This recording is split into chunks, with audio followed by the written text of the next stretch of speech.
집중하는 시간 되겠습니다. 다 같이 동성으로 기도하겠습니다. 하나님 아버지 감사합니다. 우리의 모든 마음과 생각을 아시는 주님, 지금까지 저희를 지켜주시고 보호하여 주시니 너무나 감사드립니다. 오로지 하나님께만 영광이요, 하나님께만 경배하는 시간이 되게 하여 주시옵소서. 이 시간 우리가 온 마음과 온 영혼으로 하나님께 나아가기를 원합니다. 주님, 하나님을 믿음으로 인해서 나의 걱정과 근심과 문제 그 모든 것을 하나님께 맡기고 위탁하는 시간이 되게 하여 주시옵소서. 이제는 이 예배를 통해서 하나님의 은혜 충만케 하여 주옵시고 성령으로 말씀으로 충만케 하는 시간이 되게 하여 주시옵소서. 주님, 이제 선포되는 하나님의 말씀을 통해서 주님의 영광이 드러나게 하여 주옵시고 우리 모두에게 그 생명의 말씀이 깊이 각인이 되어 주옵소서. 삶의 현장에서 예수 그리스도의 향기를 피워내게 하여 주옵소서. 이제 이 예배에 참석한 모든 성도를 위하여 간구합니다. 믿음이 부족한 자들에게는 굳세고 담대한 믿음을 허락하여 주시옵소서. 또한 육신의 병으로 고통을 당하는 성도들이 또한 있습니다. 그들에게는 건강과 힘을 주시옵고 회복의 역사가 일어나게 하여 주시옵소서. 또한 여러 가지 문제를 안고 나온 성도들이 또한 있습니다. 이 시간 다 해결받고 은혜를 받는 시간이 되게 하여 주시옵소서. 빛대 오신 우리 주 예수 그리스도 이름으로 간절함을 담아 기도했사옵나이다. 아멘. 찬송가 384장 다 같이 부르시겠습니다.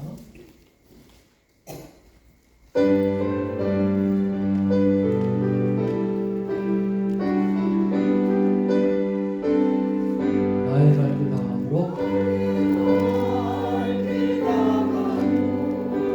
예수 인도하시니 내 주 안에 있는 눈을 없이 의심하리요. 믿음으로 사는 자는 하늘 위로 가겠네. 무슨 일을 만나는지 만사형통 하리라. 무슨 일을 만나는지 만사형통 하리라. 나의 갈길 다가도록 예수 인도하시니 어려움을 당해도 좁은 은혜 주시네. 나는 심히 고단하고 여러 매우 바라나. 나의 앞에 반석에서 샘을 나게 하시네. 나의 앞에 반석에서 샘을 나게 하시네. 나의 갈길 나가도록 예수 인도하시니 그의 사랑 어찌 큰지 말로 할 수 없구나. 성령 감화하며 나를 알아갈 때에 영영 부를 나의 장소 예수 인도하셨네. 영영 부를 나의 장소 예수 인도하셨네.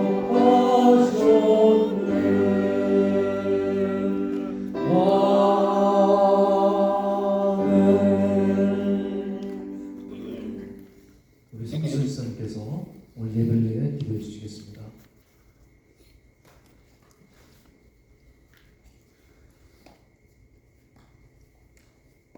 하나님 주님, 오늘도 저희를 예배의 자리로 불러주시고 함께 예배드릴 수 있도록 인도해 주심에 감사를 드립니다.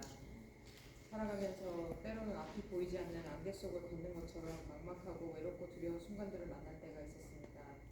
그럴 때에도 저희를 홀로 그냥 두지 않으시고 손 내밀어 주시며 함께 걸어주시는 주님의 은혜에 감사를 드립니다. 아멘. 주님, 내가 곧 진리요 길이요 진리요 생명이라 말씀하신 예수님만 바라보며 살아가게 하여 주시옵소서. 아멘. 세상의 소리보다 주님의 말씀을 붙들고 말씀에 순종하며 주님이 기뻐하시는 길을 걸어가는 저희가 되게 하여 주시옵소서. 아멘. 때로는 그 길이 좁고 힘들지라도 주님과 함께 기꺼이 십자가를 지게 하시고 어려움 속에서 믿음을 잃지 않고 끝까지 승리하게 하여 주시옵소서. 이 세상의 것에 마음을 빼앗기지 않고 우리의 소망을 하늘에 두게 하시어 오늘의 주님을 바라보며 감사함으로 살아가게 하여 주시옵소서. 아멘. 주님, 이 자리에 함께한 성도님 한 분 한 분을 기억해 주시고 몸과 마음과 영혼을 건강하게 지켜주시옵소서. 각 가정마다 사랑과 평안을 허락하시고 자녀들과 가족 모두를 지켜주시며 주님의 은혜가 넘치게 하여 주시옵소서. 아멘. 오늘 목사님을 통해 선포되는 말씀 가운데 함께해 주시고 그 말씀이 우리의 마음을 새롭게 하며 삶을 변화시키는 은혜의 말씀이 되게 하여 주시옵소서. 아멘. 우리의 미움은 용서로, 우리의 부족함은 사랑으로, 우리의 두려움은 믿음으로 변화되게 하여 주시옵소서. 오늘 저희 예배를 기쁘게 받아주시기를 믿으며 예수 그리스도의 이름으로 기도드렸습니다.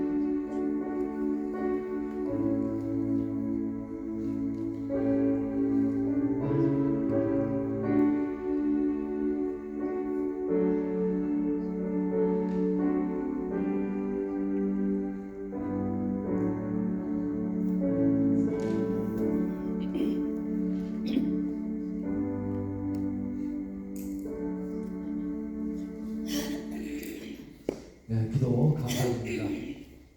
다 같이 공동체 소식 보겠습니다. 우리 주보 참조하시겠어요? 먼저 우리 인사 나누시겠습니다. 사랑합니다. 감사합니다. 네, 오늘 저 미국에 보니까 최소한 5명한테 인사하라고 그러시더라고요. 우리는 조금 적으니까 최소한 3명한테 인사해야 되겠습니다. 네, 감사합니다. 수요 예배 토요일 새벽 기도에 있습니다. 시간 되시는 분들 참여하셔서 은혜 나누는 시간 되셨으면 좋겠습니다. 저희들이 이제 토보이 교회 저희들이 후원하고 있습니다. 기억해 주시고 기도해 주시기 바랍니다. 오늘 예배 후에 친교가 있으니까 전부 참석하셔서 그리스도 안에서 풍성한 교제와 감사를 나눌 시간 가졌으면 좋겠습니다. 우리 중보대팀 있죠? 기도하고 있습니다. 여러분 기도 제목 알려주시면 함께 기도할 때 더 큰 역사가 있을 줄로 믿습니다. 우리 전기의 성가대 찬양 있죠? 순서 기억하시고 혹시 질문사항 있으면 최연아 집사님께 문의하시기 바랍니다. 우리가 생명상으로 우리가 내일 큐티 훈련을 하고 있습니다. 여러분 혹시 어제 까먹었으면 오늘 반드시 하시고 오늘 혹시 안 하셨으면 내일 반드시 하라고 결단하면서 매일매일 말씀으로 훈련받는 시간 가졌으면 좋겠습니다. 목장 예배가 있습니다. 전달에 쉬었기 때문에 있는데 위혜용 집사님 댁에서 있는데 집사님 얼마 전에 한 줄로 알겠는데 또 하시네요. 감사드립니다. 한번 이거 차릴 때 많이 힘들고 그러시는지 알고 있습니다. 다 아시죠? 정말 감사드리고 이게 은혜가 아니면 할 수가 없는 일이죠. 감사드립니다. 자, 우리 ESL 교실 영어 세컨드 랭귀지 배우는 시간인데요. 혹시 필요하신 분들 주변에 혹시 필요한 분들 있으면 소개해 주시고 해주시면 전부 서티피케이트 있으신 분들이에요. 교사들이. 그러니까 배우시면 아마 효과가 있을 것입니다. 저희 집사람 보니까 효과가 있더라고요. 오래 다녔거든요. 집사람이. 자, 그리고 우리가 예배 30분 전에 기도하면서 예배를 준비할 시간 왔죠. 조금 일찍 나와줘서 기도하고 예배 기도면 하나님께도 영광이 되고 또 하나님 기도가 맞아 상해가 되리라 믿습니다. 감사합니다. 자, 우리 말씀 보겠습니다. 오늘 말씀 요한복음입니다. 요한복음 John chapter 14, 16 and 17. 요한복음 14장 16절 17절 말씀입니다.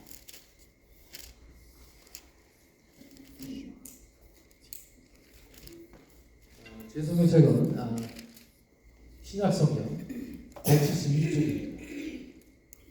요한복음 14장 16절 그리고 17절입니다. 자, 2절입니다.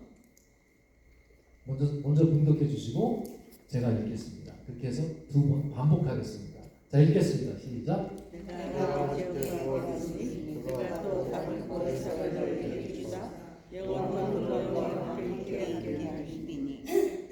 진리의 영이라 세상은 능히 그를 받지 못하나니 이는 그를 보지도 못하고 알지도 못하니라. 그러나 너희는 그를 아나니 그는 너희와 함께 거하시며 또 너희 속에 계시겠습니다. 한 번 더 읽겠습니다. 내가 그에게 구하겠으니 그가 또 바른 보혜사를 너에게 주사 영원토록 너희와 함께 있게 하리니. 예, 합동하겠습니다. 17절. 그는 진리의 영이라 세상은 능히 그를 받지 못하나니 이는 그를 보지도 못하고 알지도 못하니라. 그러나 너희는 그를 아나니 그는 너희와 함께 거하시며 또 너희 속에 계시겠습니다. 아멘. 하나님 말씀입니다.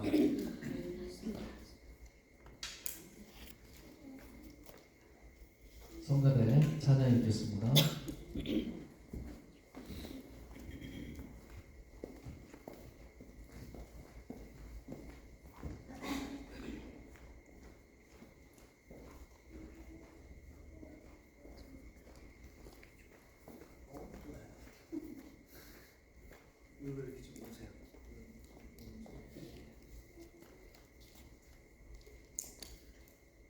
가사가 간단하니까 가사 잘 들으시고 그런 생각을 하는 우리들이 있으면 됩니다.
단편 영화죠.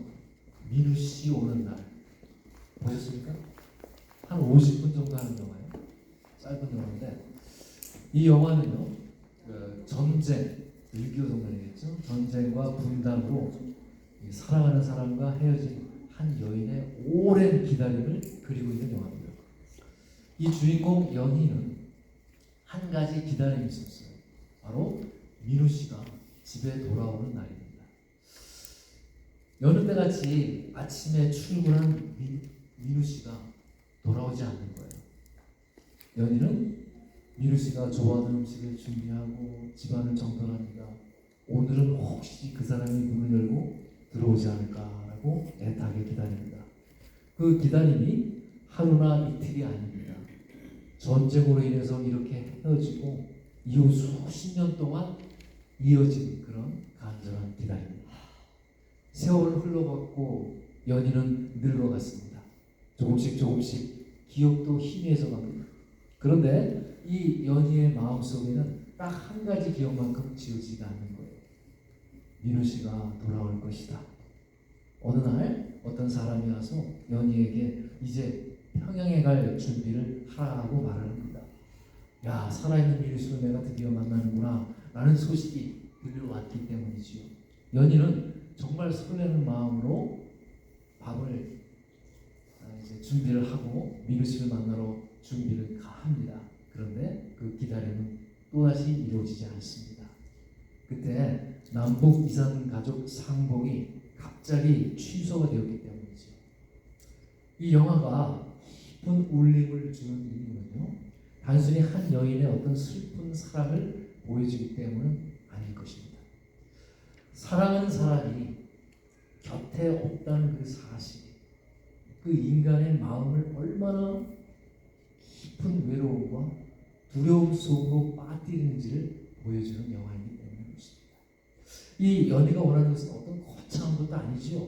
그저 사랑하는 사람이 돌아오는 것, 그 사람의 얼굴을 다시 보는 것, 그 사람과 다시 함께 하는 것입니다. 사랑하는 사람이 없다는 것은 정말 집 전체를 텅 빈 공간으로 만들어 버립니다. 아무리 좋은 음식으로 준비가 되어 있어도, 아무리 집이 따뜻해도, 아무리 집이 시원해도 그 기다리는 사람이 돌아오지 않으면 정말 마음이 황량해질 수밖에 없지요. 바로 오늘 성경에서 등장하는 이 제자들이 그들의 마음이 이와 비슷했다는 것입니다. 제자들은 지난 3년 동안에 예수님과 동고동락을 했어요. 예수님과 함께 길을 갔고 그분과 함께 식사를 했고 예수님 말씀을 직접 들었습니다. 풍랑이 일어날 때면 예수님께서는 그 바다를 잠잠하게 하셨고, 길을 잃었을 때는 예수님께서 방향을 가르쳐주셨습니다. 잘못을 할 때는 책망을 하셨고, 넘어졌을 때는 다시 그분께서 일으켜 주셨습니다. 제자들에게 예수님은 그냥 단순한 선생님이 아니었죠. 예수님이 곁에 계신다는 그 사실 자체가 그들에게는 평안이었고 보호였습니다. 예수님이 있기에 그들은 용기를 낼 수가 있었지요. 즉 그분은 그들의 삶의 전 방향이었습니다. 그런데 예수님이 갑자기 말씀하시는 거예요. 내가 너희를 떠나가겠다. 제자들의 마음이 모두 무너져 버립니다. 야, 주님이 떠나가시면 우리는 어떻게 합니까? 우리를 누가 구해줍니까? 우리가 이제 길을 잃어버리면 누가 가르쳐주고, 우리가 실패하면 누가 다시 일으켜줍니까? 제자들은 정말 앞으로 닥칠지 모를 이 어려움을 예수님 없이 어떻게 감당해야 할지 몰라 두려워했던 것이지요. 그런 제자를 바라보면서 예수님께서는 전혀 책망하지 않으셨습니다. 너희는 왜 이렇게 믿음이 없어? 내가 지금까지 뭘 가르쳤는데? 이렇게 말씀하지 않으셨어요. 예수님은 그렇게 두려워 떨고 있는 제자들의 마음을 아셨던 것이지요. 사랑하는 사람을 잃어버릴 것 같은 그들의 슬픔과 막막함을 주님은 아셨던 것입니다. 그리고 정말로 가장 따뜻하고 가장 놀라운 약속을 주십니다. 이게 오늘 말씀이죠. 16절 17절 말씀입니다. 내가 아버지께 구하겠으니 그가 또 다른 보혜사를 너에게 주사 영원토록 너희와 함께 있게 하리니 그는 진리의 영이라 세상은 능히 그를 받지 못하나니 이는 그를 보지도 못하고 알지도 못합니다. 그러나 너희는 그를 아나니 그는 너희와 함께 거하시며 또 너희 속에 계시겠습니다. 아멘 아닙니까? 주님은 내가 너희를 그저 남겨두지 않겠다. 너희가 앞으로 어떠한 일을 만나더라도 고아처럼 버려두지 않겠다. 지금까지 내가 너희를 곁에서 가르치고 위로하고 붙들어 주었던 것처럼 또 다른 보혜사께서 너희들 곁에 계시면서 너희를 도와줄 거야 라고 지금 이렇게 말씀하시는 거예요. 그 영화 속의 연인은 사랑하는 사람이 돌아온 날을 평생을 기다렸습니다. 그러나 예수님은 제자들에게 기다리기만 하라고 말씀하시지 않으셨어요. 예수님은 떠나셨죠, 하늘로. 떠나시는 그 뒤에도 제자들은 결코 혼자가 되지 않도록 어떻게 성령님을 보내주시겠다라고 약속을 하십니다. 예수님은 제자들이 보는 데서 눈앞에서 승천하셨습니다. 그때 200여 명이 넘었지. 그러나 성령님을 통해서 그들보다 더 가까이 그들의 마음 안에 거하시겠다라고 말씀하십니다.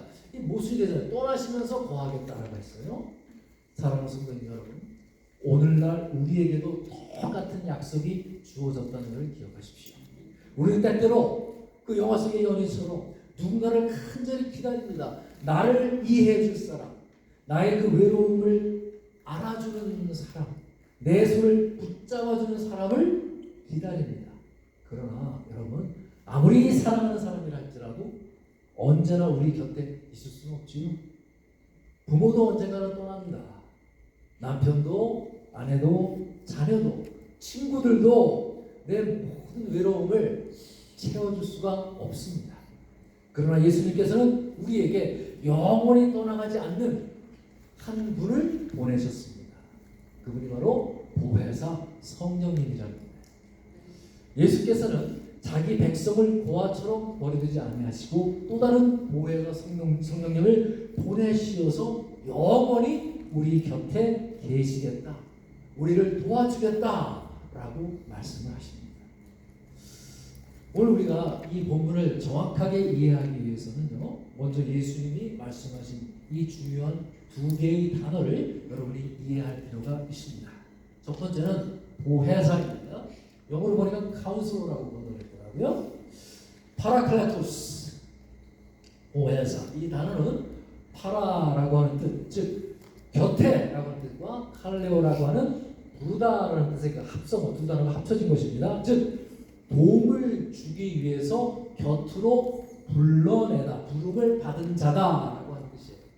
그러니까 파라클레토스는 사실 그 예수님 당시에는요, 이 변호인, 변호사라고 하는 뜻이에요. 그때는 그 법정에서 내가 내 스스로 변론할 수가 없었어요. 변호사를 통해서 하는데, 즉 애드보키트라는 뜻이죠.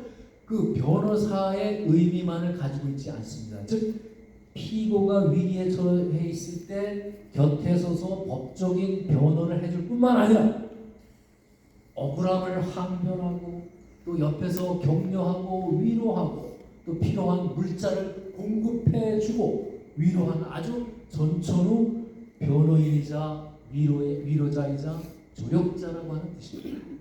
자, 그리고 주님은 또 뭐라고 했어요? 보혜사는 보혜사가 주님이거든요. 첫 번째 보혜사예요, 그분이. 보혜사인데 또 다른 보혜사라고 합니다. 또 다른. 야, 여기 또 다른 뜻이 뭐냐? 알로스라는 단어를 썼는데 일반적으로 다르다는 뜻이 아니에요. 그 의미는 질적으로 완전히 다른 종류다라고 하는 뜻이 아니라 여기에 또 다른 알로스라고 하는 의미는 종류와 본질은 완전히 같아요. 종류와 본질은 완전히 같은데 존재만이 다르다는 뜻이에요. 그러니까 여러분, 이 성령 하나님, 보혜사 성령 하나님은 예수님과 완전히 예수님과 다른 어떤 신비한 에너지다, 어떤 영향력이다, 신비한 바람과 같은 존재다, 그게 아닙니다. 예수님의 성품과 능력과 신성과 사랑에 있어서 완벽하게 동일한 하나님이시라는 거예요. 예수님이 공생애 동안에 이제 제자들 곁에서 그들 가르치고 보호하시고 먹이시고 위로하셨던 것처럼 이제 오실 그 성령님이 이 지상에 육체로 계셨던 예수님과 완전히 똑같은 역할을 영적으로 수행하시는 존재라고 하는 뜻입니다. 아시겠죠? 예수님은 육신을 입고 사역을 하셨잖아요. 그러니까 당연히 제한이 있어요. 그렇죠? 공간적인 제한을 받죠. 육신을 입었기 때문에. 그런데 앞으로 오실 이 알로스 파라크레토스, 즉 성령님, 그 성령님은 영으로 오신 분, 또 다른 보혜사 성령님은 시간과 공간의 한계를 뛰어넘어서 모든 믿는 자의 심령 속에 영원히 거하시는 그런 분이라는 것입니다. 성령님이 여러분 곁에 서서 우리를 도와주는 보혜사라는 거예요. 즉 첫 번째 보혜사는 누구? 예수님이셨고, 두 번째 보혜사 성령님이 우리에게 오셨다는 것입니다. 그 이름이 뭐라고 해도 다들 교회 오래 다니는 분들은 기억나실 거예요. 막 뭐라고 해요? 성령님을 대놓고 막 야 성령 받아라 막 그러잖아요. 무슨 막 노래도 있어요. 성령 받아. 야 그거 너무 무지한 거예요. 성령님이 하나님이시고요. 성령 받으라니. 그런데 여러분 그거보다 더 나쁜 게 있습니다. 이게 뭔지 아세요? 성령님을 그림자 취급하는 거예요. 여러분 한계인은 어떤 사람을요? 분명히 옆에 같이 있는데 그림자처럼 취급하고 상대하지 않으면 그거 매우 나쁜 짓입니다. 왕따시키는 것이죠. 한 목사님이 저에게 그런 말씀하시더라고요. 자기는 집에서 모계 사회 속에 살고 있대요. 왜냐하면 아이들은 전부 엄마만 정절 따라다니고 엄마만 윙노하고 엄마가 매니저가 되고 엄마가 너무 친한 거예요. 아니 질문도 엄마한테 하고 토닥토닥 싸우다가도 엄마한테 가면 얼굴이 다 풀리고 자기한테 오면 다 얼굴이 굳어진다는 거예요. 근데 이제 자기는 일찍 자야 되는 거예요. 목사님 거기 새벽기도가 이렇게 일찍 자야 되죠. 일찍 자는데 자기가 이제 일찍 자니까 혼자 방에 들어갑니다. 이제 그거 좀 배려해준답시고 식구들, 야 아빠는 내일 새벽에 일어나야 되니까 건들지 마 하면서 문을 아주 꽉 닫는데요. 그리고 이제 밤이 깊어가면서 문을 넘어서 부엌에서 너무너무나 행복한 시간을 보낸다는 거예요. 식구들이 막 깔깔깔대고 낄낄대고 호호대고 하하대면서 또 맛있는 냄새가 막 그 문 틈으로 막 코를 찌르는 거예요. 야 이렇게 자려고 누워 있을 때 그분이 어떨 때는 막 진짜 소외감을 느끼더라는 거예요. 야 도대체 이 집에서 나는 무슨 존재이지? 라는 생각까지 든다고 합니다. 그래서 제가 웃으면서 목사님 문제뿐만이 아니에요. 많은 가장들이 요즘 그렇게 느낌을 받고 있다고 합니다. 그 정도로 넘어가는데 여러분 오늘날 우리가 범하는 죄가 정말 무엇입니까? 바로 그 성령님을 그냥 그림자 취급하는 거예요. 모르는 척하는 거예요. 성령님이 계시거나 안 계시거나 여러분 성령님 인격체예요. 모든 인격체들은 한 가지 공통점이 있습니다. 그것이 무엇이죠? 인정받기를 원해요. recognition. 그건 틀림없습니다. 여러분 그래서 여러분 부부관계 특히 부부관계죠. 또 동료관계, 이웃관계도 마찬가지일 것입니다. 요즘 그냥 뭐 대면하고 좀 어려움도 있고 막 헤어지고 싶은 생각도 들고 막 그런 마음이 듭니까? 여러분 그러면 여러분 마음 하나 딱 고쳐보세요. 남편에 대해서 지적을 줄이고 한번 칭찬해 보십시오. 여러분 아내에 대해서 야 당신은 이게 문제야. 이렇게 하는 것이 이런 건 좀 줄여라고 하지 말고 한번 칭찬해 보십시오. 여러분 사람은요 지적받는다고 해서 고쳐지는 존재가 아닙니다. 모든 인격체들은 인정을 받고 싶어요. 칭찬을 듣고 싶어야 해요. 목사님도 예외는 아닙니다. 사실 성령님이 다 그리했다는 건 좀 너무나 잘 알아요. 그런데 야 오늘 말씀에 은혜 받았어요 라는 말 들으면 저도 기분 좋아져요. 여러분 모든 인격체는요 칭찬을 듣고 싶어합니다. 지금 부부관계에 어려움이 있으신 분들 계십니까? 한번 여러분 시도해 보세요. 내가 지금까지 야 당신의 장점을 참 잘 몰랐는데 살아갈수록 당신에게 이런 좋은 점이 있었네. 정말 놀라운데 좀 힘들어도 진짜 한번 해보세요. 그러면 여러분 대우가 달라집니다. 그런데 여러분 그거 아십니까? 성령님도 마찬가지랍니다. 여러분 성령님은 인격체이십니다. 그래서 여러분 성령님을 그림자 취급하지 않고 그분을 여러분 인정해드리고 그분을 자꾸 세워드리세요. 아 지혜의 성령님, 성령님이 아니면 제가 어떻게 이 문제를 이해할 수가 있겠습니까? 성령님 정말 감사합니다. 정말 내가 무슨 자동차 키를 잃어버렸던 걸 찾을 때에도, 선글라스 하나를 찾을 때에도, 아이고 성령님 이렇게 빨리 찾게 해 주신 은혜 감사드립니다. 모든 게 성령님의 은혜입니다. 오늘도 성령님이 들려주시는 그 기세한 소리를 듣게 하여 주시옵소서. 그분을 인식하고 인정하고 그분을 우리가 매일 구해야 합니다. 자, 누가복음에 보면요, 제자들이 예수님께 기도를 가르쳐 주십시오. 아니, 침례 요한을 보니까는 제자들한테 기도도 가르치고 그러는데 예수님도 좀 우리한테 가르쳐 주세요 라고 합니다. 11장 1절에서 볼까요? 예수께서 한 곳에서 기도하시고 마치시네 제자 중 하나가 여짜오되 주여, 요한이 자기 제자들에게 기도를 가르친 것과 같이 우리에게도 가르쳐 주옵소서. 그래서 나온 게 주 기도문입니다. 여기 나오죠? 로드포예요. 이 예수님이 이제 주옥 같은 기도문을 가르쳐 주시고 그 다음에 간청하는 기도의 중요성을 알려줘요. 그래서 그 간청하는 기도에 대해서 또 말씀하시죠. 그것이 이어서 9절 말씀입니다. 내가 또 너에게 이르노니 구하라, 간청하라. 그러면 너에게 주실 것이요. 찾으라, 이것도 간청하라. 그러면 찾아낼 것이요.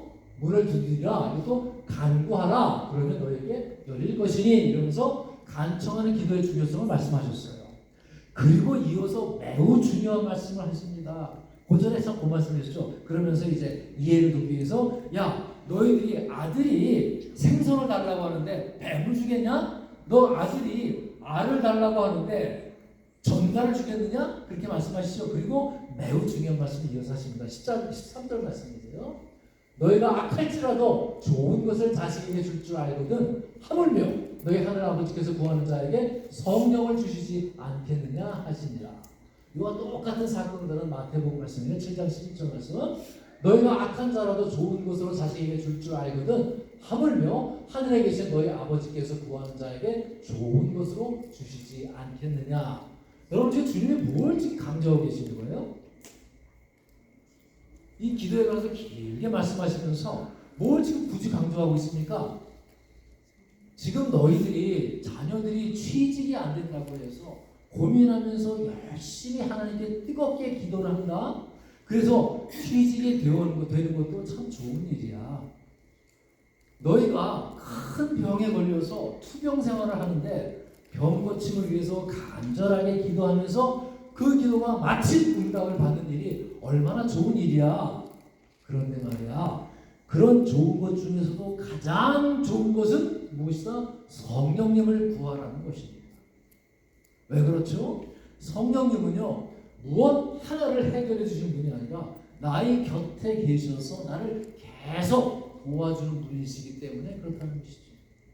주님은 우리가 기도할 때에 반드시 성령을 구해야 한다라고 이렇게 강조하고 계십니다.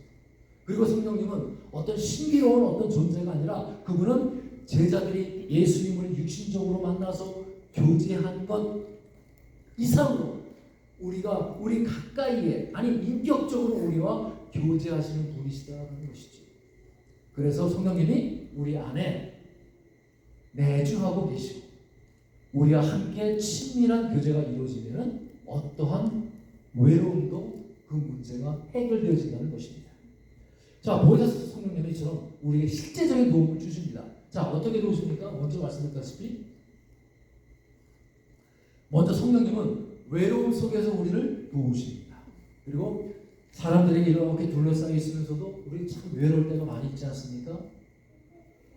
가족과 함께 식사도 하고 하루 종일 내가 사람들도 만나고 또 전화로 막 메시지도 주고받고 하는데 밤이 되면 마음 한가운데에 빈 방에 나 홀로 남아있는 것처럼 느껴질 때가 있습니다. 이 그 빈 자리를 다른 사람에게 완전히 채워달라고 막 내가 요구를 하지만 그 내면의 그 갈증은 좀처럼 해결되지 않습니다. 우리 모두에게는 왜 그러냐? 근원적인 외로움이라는 게 있기 때문에. 그때 성령님께서 우리 안에 뭐라 하십니까? 아빠, 아버지라고 부르게 하십니다. 그리고 우리가 기도할 때 내가 기도할 바를 모를 때조차 그분께서는 말할 수 없는 탄식으로 우리를 위하여 친히 간구하신다고 말씀하셨습니다. 자, 로마서 볼까요? 10장 2절 말씀.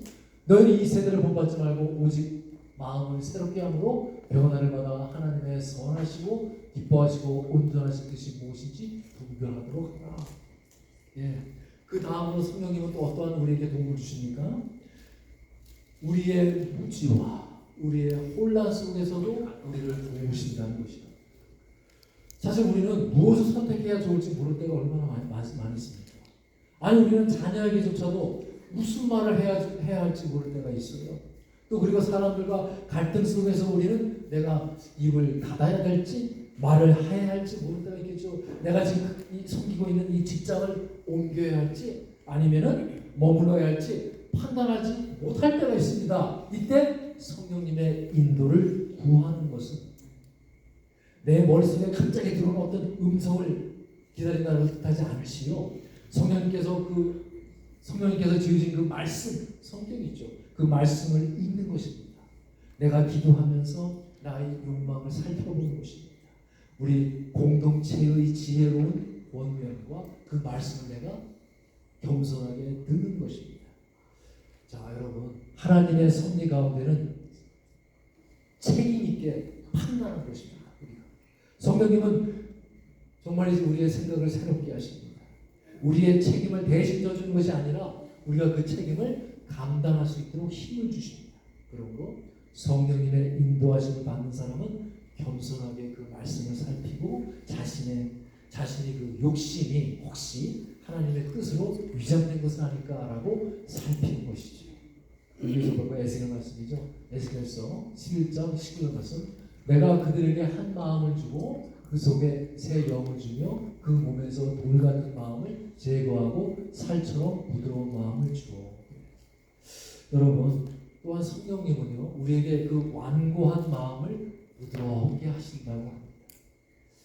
여러분 사실 이게 제가 지금 설교 말씀을 들으실 때 여러분 어떠한 심령이십니까? 어린아이들은요 제가 감히 말씀을 드립니다. 어린아이들은 어른의 세계를 전혀 알 수가 없습니다. 아무리 그 아이가 애늙은이라도 알 수가 없어요. 그와 같이 성령을 체험하지 못한 사람은 성령의 세계를 알 수가 없어요.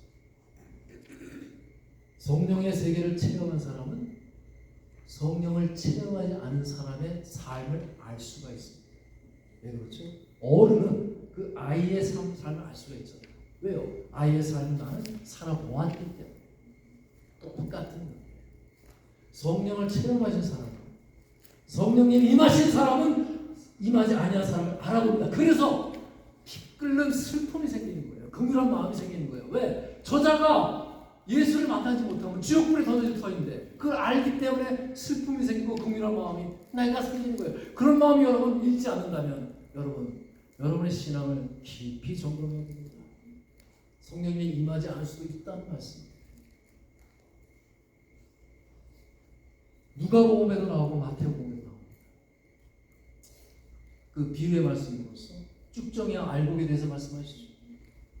심판하는 날 쭉정이와 그대로 두었다가 쭉정이와 알곡을 구분해서 쭉정이는 불에 태우고 알곡 곳간에 넣어드립니다. 그 말은 쭉정이와 알곡은 똑같아요. 그 말씀하실 때 사상수훈은 믿는 자를 상대로 얘기하는 것입니다. 예수님께서 믿지 않는 사람은 상관없어요. 그런 말하고. 왜요? 이미 유기되어져 있기 때문에. 교회를 다니는 사람은 똑같은 우리 모습. 성경책 들고 다니고 예수님 다니고 찬양 부르고 예배 드리고 기도하고 모습 구분이 전혀 안 갑니다. 아니 오히려 더 말은 잘해요. 그런데 구분해. 언제? 그런데 알곡과 쭉정이를 구분하신다. 어떻게 구분합니까? 그 속에 있는 알갱이, 그 속에 있는 알곡, 열매로 구분하신다고 하셨어요. 그래서 여러분 성령의 열매를 쌓는 것이 너무 중요합니다. 그래서 여러분 성령의 인자가 있어야 내가 성령의 열매를 맺지요. 성령의 말씀을 들어야 내가 성령의 열매를 맺지 않겠습니까 여러분? 자, 이처럼 성령은 우리를 그렇게 변화시키고 우리를 예수께로 인도하고, 왜? 예수 그리스도의 영이니까 결국 예수 그리스도의 말씀으로 인도하시고 말씀을 듣게 하시고 그 말씀에 순종하게 하는 것이 성령님의 역할입니다. 어떤 사람들은 문제의 원인을 언제나 다른 사람에게 찾아요. 다른 환경에다 찾아요. 남편의 문제야, 자녀가 문제야, 환경의 문제야, 교회가 문제야, 아니 이 세상이 정말 문제야. 그러나 성령님께서 우리 마음을 비추시면 먼저 어떻게 됩니까? 내 안에 있는 돌을 먼저 봅니다. 전에하면 내가 미안해, I am sorry. 그러면 내가 지는 것 같아요. 사과하면. 그런데 전에는 그 상대의 곡강 한마디를 며칠씩 품고 잠도 못 자요. 내 이 자식 언젠가는 내가 한번 또 혼내줘야지. 그런데 이제 성령을 받은 사람들은 십자가 앞에 다 내려놓습니다. 왜? 그 지나는 생각을 아니까. 결국 나만 성령이에요. 그 완고했던 마음, 부두졌던 심령이 부드러워지는 변화. 그것이 바로 성령이 임할 때 변화되어지는 모습입니다. 이것이 여러분 사실 새 언약의 기적이에요. 성령님께서는 돌 같은 마음을 완전히 제거하시고 살처럼 부드러운 마음을 주시는 그런 역사를 하십니다. 성령님은 우리에게 온유함과 평안함을 주십니다. 그래서 순간적으로 흥분, 순간적으로 막 은혜를 받았어, 이런 흥분보다는 오랜 세월 그리스도에게 순종하게 만드는 것이 성령님의 역할입니다. 그러면 어떻게 우리가 주님의 약속을 누리면서 성령님과 충만한 삶을 살 수 있을까요? 여러분, 아침마다 일어나실 때요, 성령님의 임재를 믿음으로 인정하십시오. 여러분, 기도하는 거예요. 아침에 일어나서. 길게도 아니에요. 뭐 한 30초가 안 됩니다. 성령님 오늘 제 안에 계심을 내가 믿습니다. 내가 눈을 열어서 말씀을 깨닫게 하여 주시옵고 내 혀를 다스려 주시옵소서. 그리고 내 발걸음이 그리스도의 순종으로 나아가게 하여 주시옵소서. 이것은 내 안에 계신 성령님의 그 충만한 다스림에 내 자신을 내어드리는 거예요. 그걸 아침부터 실천해요. 아침부터 그렇게 시작하는 것입니다. 그리고 두 번째는요, 여러분이 말을 할 때, 특히 중요한 말을 하기 전에 여러분 멈춰야 돼요. 그냥 쏟아내지 마십시오. 특히 화가 날 때 곧바로 이야기하지 마세요. 당연히 독이 든 말이 나옵니다. 기도를 하십시오. 속으로. 내 안에 계신 보혜사 성령님, 지금 제 곁에서 도와주고 계시지요? 제가 지금 하려는 말이 정말 그 주님의 말인지 사람의 말인지 이거 구분하게 해주세요. 성령 충만은요, 우리가 막 거창하게 생각할 필요 없어요. 무슨 큰 집회에서 막 불가지고 받고 이거 아니에요. 가정에서 남편에게 또 아이들에게 그냥 미소를 짓는 거, 사랑으로. 또 상대방의 그 말을 끝까지 내가 들어주는 거, 또 내가 사실이 아닌 말을 거기서 스탑하는 거, 거기서 성령 충만한 사람 가운데 나타나는 것입니다. 그리고 세 번째, 절대로 말씀을 떠나서 성령님의 인도를 구하지 마십시오. 말씀을 항상 내가 성령 받았네 하면서 말을 막 함부로 하는 사람들 있지요. 말씀을 떠나면 그 성령이 아닙니다. 악령일 수가 있습니다, 여러분. 성령님은 왜? 진리의 영입니다. 진리란 무엇이에요? 진리. 나를 천상으로 이끌어가는 것이 진리입니다. 나를 하늘나라로 인도하는 게 진리입니다. 그 외에 진리가 뭐가 있어요? 그렇지 않겠어요? 성경의 말씀이 아니라 나의 느낌에 따라가면은 내 욕심을, 내 욕망을 성령의 음성으로 착각을 합니다. 그래서 우리가 말씀을 읽고 기도하는 거예요. 주님, 내가 이 말씀으로 다른 사람을 판단하는 칼날이 되게 하지 마옵소서. 먼저 나를 살피게 하옵소서. 그렇게 기도하는 것입니다. 19세기 영국의 설교가 유명하죠. 찰스 스포르전. 그분이 이제 전기에 나오는 그 짧은 메시지를 하는데 어느 날 그 가난한 그 미망인이 있었는데 집세를 내지 못하고 쫓겨나는 위기에 처했어요. 이 소식을 이제 목사님이 들었어요. 그래가지고 급하게 이제 그 담당 재정 집사님이겠죠.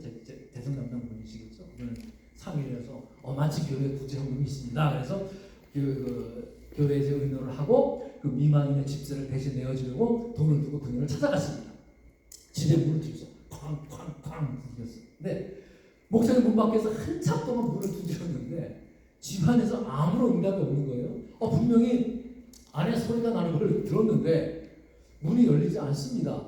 결국 할 수 없이 이 스펄전 목사님이 되돌아왔어요. 그 다음에 이제 교회 그 미망인을 만나서 목사님 물어봅니다. 아니 자매님, 제가 어제 자매님 댁을 방문해서 이렇게 문을 두드렸는데 왜 문을 열어주지 않으셨습니까? 라고 물어보니까 그 미망인이 얼굴이 하얗게 질려서 하는 말씀은 아이고 목사님이셨군요. 저는 집주인이 와서 집세를 독촉하느라고 그래서 잘못하면 길거리로 쫓겨나는 게 아닐까 해서 무서워서 그냥 집에 있었습니다. 그렇게 말씀하시는 거예요. 여러분, 이 주님께서는요, 우리를 쫓아내려고 오시는 분이 아닙니다. 우리의 빛을 대신 갚아주고 그 두려움에 떨고 있는 우리를 야, 괜찮아, 내가 너와 함께 있단다 라며 어깨를 감싸주는 뭐라 그러죠? 파라크레토스, 곁에 와서 도와주시는 분으로 오십니다. 이처럼 예수님은 우리 세상 가운데 홀로 남겨두지 아니하시고 다른 보혜사 성령님으로 오셨습니다. 여러분, 그리스도 안에 있는 성도에게는 결코 변하지 않는 사실이 하나 있습니다. 뭐죠? 그가 영원토록 너희와 함께 있느니라. 여러분, 실망이 들거나 낙심이 찾아오면 이 보혜사 성령님께 의지하시기 바랍니다. 내가 또 길을 잃어서 어디로 가야 할지 모를 때에도 그 진리의 영께서 말씀으로 인도하시도록 내 자신을 오픈하시기 바랍니다. 또 내 마음이 딱딱하게 굳어질 때가 또 있지요. 그럴 때 그 새 영을 부어서 나에게 돌같은 딱딱한 마음을 제거해달라고 여러분 기도하시기 바랍니다. 여러분 한번 이제 신앙생활 한번 쫙 돌이켜보세요. 우리가 신앙생활에 정말로 메마르고 지쳐갔던 그 시절을 가만 보세요. 그때는 여러분 성령님을 믿고 지냈던 그런 시절 아닙니까? 반대로 우리가 가장 그래도 깊은 은혜와 찬양을 드렸던 막 예수님만 떠올려도 막 스마일이 되고 또 하나님을 생각해도 막 눈물이 나고 막 그런 때가 있었지요. 그럴 때 특별한 일은 없었지만 성령님의 그 찬찬한 임재를 인식하던 그런 때가 아니었습니까? 여러분, 우리는 정말 혼자가 아닙니다. 오늘도 보혜사 성령님께서 우리 곁에 계십니다. 그분은 우리를 도와주십니다. 곁에만 계시는 것이 아니라 우리 안에 거하신다고 하셨어요. 잠시 머무는 것이 아니라 영원토록 함께 하신다고 하셨습니다. 그 약속을 믿고 성령님을 따라 걸으면서 진리 안에서 거룩하고 담대하게 살아가시는 하늘나라 백성이 되시기를 우리 주 예수 그리스도 이름으로 축복드립니다. 네. 우리 다 같이 찬송가 부르시기 전에 기도하겠습니다. 오늘 시간 하나님 앞에서 여러분 은혜를 구하십시오. 앉아서 기도하시겠습니다. 성령님, 저는 이제 성령님을 그동안 정말 그림자 취급하면서 살았습니다. 이제 정말 그 성령님께서 인격체라는 것을 저희가 알았사오니 이제 그분 앞에서 내가 매일 고백을 하고 또 도우시는 그 은혜를 받아 누리게 하여 주시옵소서. 보혜사 성령님, 제 심령에 임재하여 주시옵소서. 제가 마음이 힘들고 또 어려울 때 성령님을 찾아가기를 원합니다. 그렇게 우리 각자 기도 제목을 또 우리 함께 통성으로 기도하겠습니다. 사랑과 은혜가 가득하신 하나님 아버지, 우리를 고와 같이 버려두지 아니하시고 또 다른 보혜사이신 성령님을 보내주심을 감사드립니다. 내가 정말 사람들 가운데 있지만 외로워하고 아무도 우리의 마음을 알아주지 않는다고 낙심했던 우리를 불쌍히 여겨 주시옵소서. 우리 곁에 계신 뿐만 아니라 우리 안에 거하시면서 우리의 연약함을 도우시는 그 성령님을 더욱더 의지하게 하여 주시옵소서. 하나님, 우리는 때로는 삶의 갈림길에서 어디로 가야 할지 모를 때가 너무나 많이 있습니다. 또 내 자식한테조차 무슨 말을 해야 될지 모를 때가 있습니다. 또 이웃과 갈등 가운데 있을 때가 또 있습니다. 내가 머물러야 할지 떠나야 할지 모를 때가 있습니다. 주님, 그럴 때마다 주님 진리 안에서 생각을 새롭게 하여 주시고 우리의 판단을 도우시는 성령 하나님께 의지하며 나아가게 하여 주시옵소서. 기도하게 하여 주시옵소서. 말씀에 귀 기울게 하여 주시옵소서. 믿음의 공동체를 통해 들려주는 지혜로운 말씀을 듣게 하여 주시옵소서. 성령님, 우리에게 맡겨진 그 책임을 감당할 수 있는 지혜와 용기를 주시옵소서.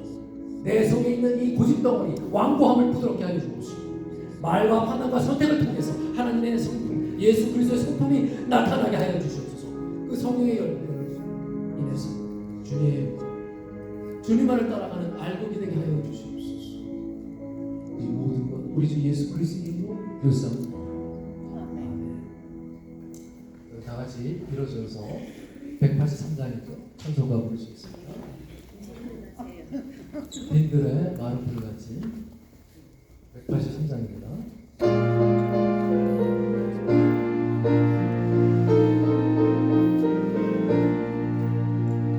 빈들의 마른 풀같이 시무른 나의 영혼 주님이 약속한 성령 완전히 기다리네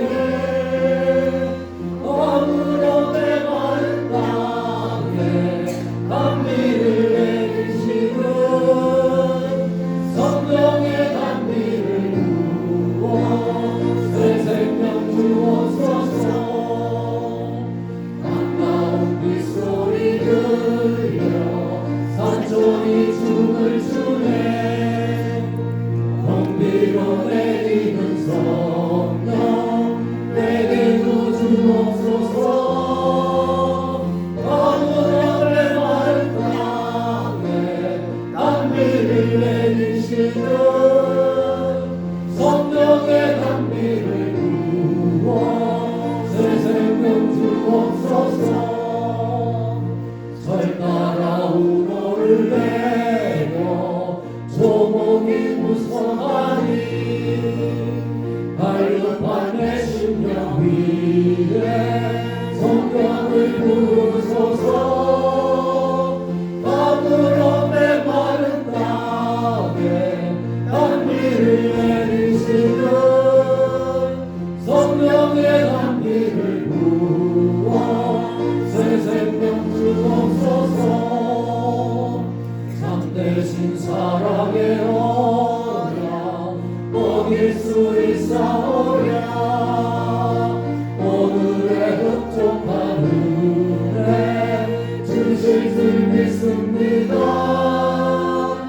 남의 작은 땅에 단비를 내리시는 성령의 단비를 부어 새 생명 주옵소서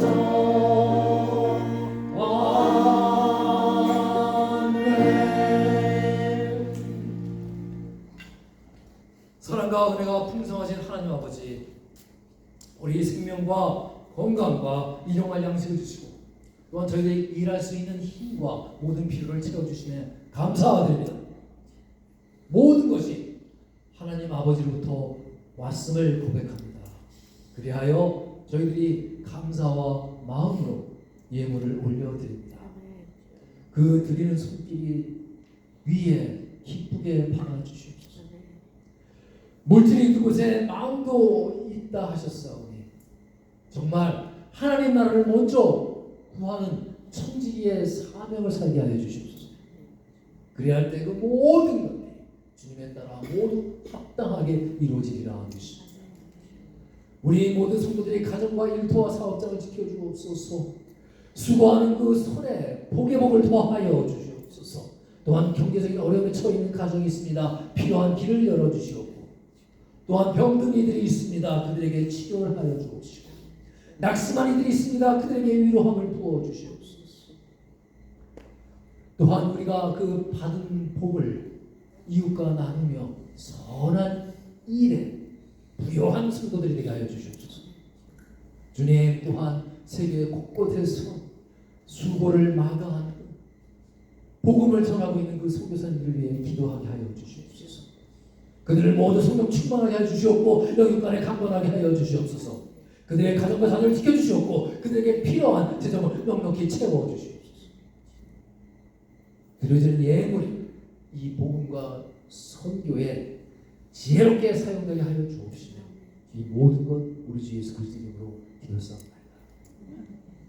이제는 우리 주 예수 그리스도의 은혜와